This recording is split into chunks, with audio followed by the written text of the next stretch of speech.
आज मोक्याचा दिन आला. बहुत दिवसाच्या मार्ग प्रतीक्षेनंतर जी संधी पाहिजे होती ती सापडली. आपापसातील हैवय दैवने हे मरगडे असेच भांडून मरणार आणि आम्हाला त्याचा पुरेपूर फायदा उठविता येणार.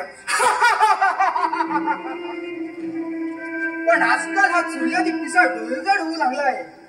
याच संधीला त्याचाही निकाल लागला तर काय पण बरं होईल.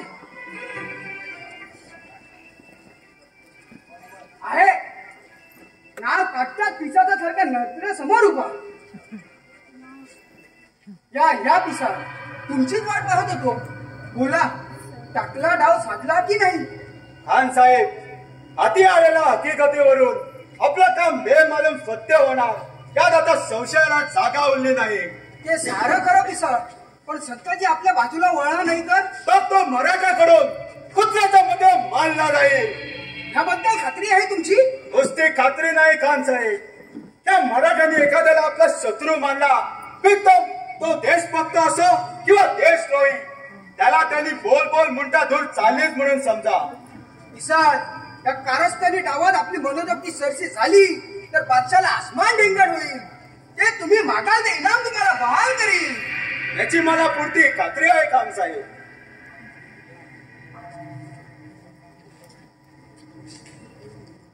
फतेह फतेह, मैं अपनी काम में कामयाब हुआ. खूप बहुत खूप. दिल्लुखा, आपला दुश्मन नेस्तनाबूद होणार ही बडी खुशीची बात आहे. दिल्लुखा, त्या दिवशी झालेला तुमच्या अपमानाचा सवाई सोडवून घ्या. बिलकुल दयामाया दाखवू नका. यह मेरी पाक शमशीर जब मैं उसके सीने में घुसाकर उसका खून का दरिया बहाऊंगा तभी मेरे दिल को तसल्ली मिलेगी.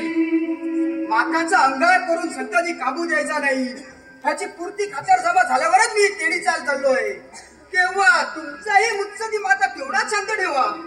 खान साहेब, आपल्या मतलब त्याने आला ही तोंडाला भेटी घातली. तुका तुम्ही थोडा वेळ आराम करा. संताजी घोरपणे आलात की मी तुम्हाला वर्दी देतो.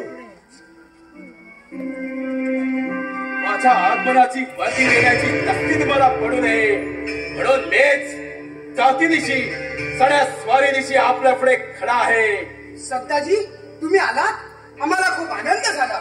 या बसा, आराम करा. भक्ष, आम्ही इकडे शिरोबाच्या पाता मारायला किंवा ऐशो आराम करायला आलो नाही. काय निवेदन करायचं आहे ते करा आणि मोकळे व्हा. पण झालेला घोड दौडीने आपण थकला असाल, तहान येणं वेकुळले असाल, तेव्हा सणभर विसावा घ्या, जलपान करा. आपली मर्जी खाफा झाली तर तहाच्या वाटाघाटी फसतील असं आमच्या पाक मिळायला वाटतं. रामभक्ष, असल्या बाबुल बुवांची खुद निर्माण करू नका. मला माझ्या स्वराज्यात फितुरी करणाऱ्या हलकडांचे कंठ चराचरात चिरायची तहान लागली आहे. संताजी, तुझ्या बोलण्याचा रोग न कळण्यात का मी दूध पुळा नाही. उगा कसा घालून पाडून बोलू नकोस. आम्हालाही मान सन्मान प्रतिष्ठा आहे म्हटलं. विसाळ, तू काय पात्रतेचा माणूस आहे हे महाराष्ट्राला माहीत झालं आहे. यावेळी मी इथं दहाची बोलणी करायला आलो आहे. नाहीतर माझा जेव्हा दृष्टीला पडला तेव्हाच तुझ्या देहाची खळंडळी केली असती. खमोशिरो, उगाच बनविलेला बनाव बिघडायचा. संताजी, आम्ही तुम्हाला इथं तहासाठी बोलवलेलं नाही, पण तहाचा काही खास बात करण्यासाठी तुमचं पाचारण केलं आहे. याचा अर्थ काय? ही धोकेबाजी कशासाठी? आमच्याशी दिल जमाई करण्यासाठी. संताजी, तुम्हाला उघडच सांगतो, तुम्ही जर आम्हाला मिळायला तयार असाल तर मोहरांची रास तुमच्या समोर होतो. ज्या वीरांची तुमची खैरात करतो, किताबांची तुमच्यावर पखरण करतो. तुम्ही जर आम्हाला मिळाला तर दक्कनचंच नव्हे तर सर्व भारतवर्षावर मोगलांची अबाधित सत्ता प्रस्थापित होऊन एक क्षत्रिय राज्य निर्माण होणार. साऱ्या देशात हिरवा चांद विसारती बाकी डोलायला डोलेल. सबूर, एकदम चिबेला लगाम घाल काम बक्ष. अशी तेडी जबान बोलू लागलास तर या इथंच तुझ्या रक्ताचं कारंज मला फुटवावं लागेल. अरे, तुझ्या बादशहानं लाख बार पुनिसाद करून दिल्लीचा तख्त मला बहाल केलं तरी मी माझ्या महाराष्ट्राची बेमान होणार नाही. संताजी, उगाच माताचा अंगार करू नका. जरा सोच समज कर बोला. अशी संधी उभ्या आयुष्यात पुन्हा भेटणार नाही तुम्हाला. संताजी, चालत आलेला लक्ष्मीचा असा अवहेर करू नकोस. आयुष्यात एक संधी हुकली तर जन्मभर पश्चाताप करावा लागतो, निष्कांचन राहावं लागतं, काय मोकळून रडावं लागतं.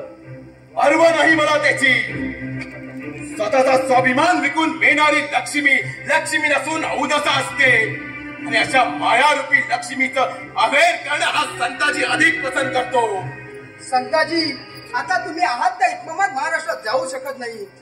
समोरासमोर तुमच्याशी सामना देणं अशक्य प्रलय झाला आहे. म्हणून नेहमीची तरकीब लढवून देशद्रोहाचा कलंक तुमच्या माथी बसेल याची खास तजवीज आम्ही केली आहे. आता आमच्या सापड्यातून तुम्ही सुटू शकणार नाही. फिकीर नाही मला त्याची. काम बक्ष, मराठी राज्याच्या राजानं स्वहस्त्यानं माझी गर्दन मारली, तरी मी माझ्या धर्माशी माझ्या कर्तव्याशी मुळेच विचलित होणार नाही. फिसून सिद्ध आहे संताजीराव. एक बार पुन्हा विचार करा. मोहरा, जहागिरी, किताब नको असेल तर अख्खा महाराष्ट्र तुमच्या सुपुत्र करण्याचे आश्वासन बादशाच्या वताला मी तुम्हाला देतो. खबरदार, एकदम जिभेला लगाम घाल कामबाज. अरे अशी तेडी जबान बोलू लागलास तर यायचाच तुझ्या रक्ताचं कारंज मला उडवावं लागेल. हो कामबाज, अरे अरे महाराष्ट्राची विल्हेवाट लावायला अजूनही माईचा पूत जन्माला यायचा आहे. सगळं जग एका तराजच्या ताजव्यात तोललं आणि दुसऱ्या बाजूला माझा महाराष्ट्र तोलला तर देशाभिमान आणि तेज, त्यामुळे त्याचं पारड जड झाल्याशिवाय राहणार नाही. अशा अवघ्या सुखाच्या वर्णना करतो जा महाराष्ट्राचा आणि हुसेन मातांना मिरवता येतं की पहिल्यांदा पहा. जो पैस हेडा दहाच्या वाटाघाटीच्या विषानं मला इथे आणून बनवण्याचा तुमचा कपटी डाळ उतरून आम्ही निघालो. वाटच काय अडव त्याला आणि सफाईला गाठण माताची मातीत मिळून का मस्त वाल मस्त. त्याला कळू दे त्या सूर्याची पिसाशी मुकाबला करण्यामध्ये साधं सुद्धा काम नाही. खबरदार, एक भी कदम आगे बढ़ाया तो वही कदम कर डालूंगा. असली तकलुबी खेळणी या संताजीने हजारो वार खेळवली.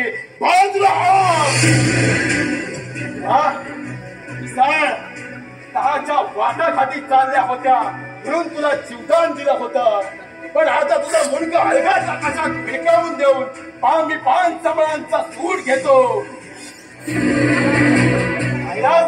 पहिलाच काम बघ, तुझा जिगर दोस्त मरणाच्या भीतीनं पाठीला पाय लावून परत सुटला आहे.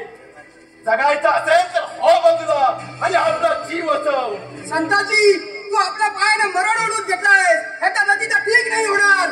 नतीजा काय होईल याची मला पर्वा नाही. यापुढे मराठी राज्याचा विकास कसा होईल तिथं माझं लक्ष वेधलं आहे. लाचारीनं झुकला जाणार नाही, दारिद्र्यानं पिल्ला जाणार नाही, दुसऱ्याकडे याचनेसाठी हात फैलवणार नाही.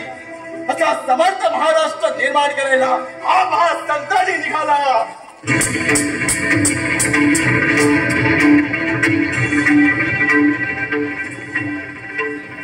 संताजी, जरी आज आमच्यावर मात करून गेलास तरी उद्या मराठी राज्यातून हद्दपार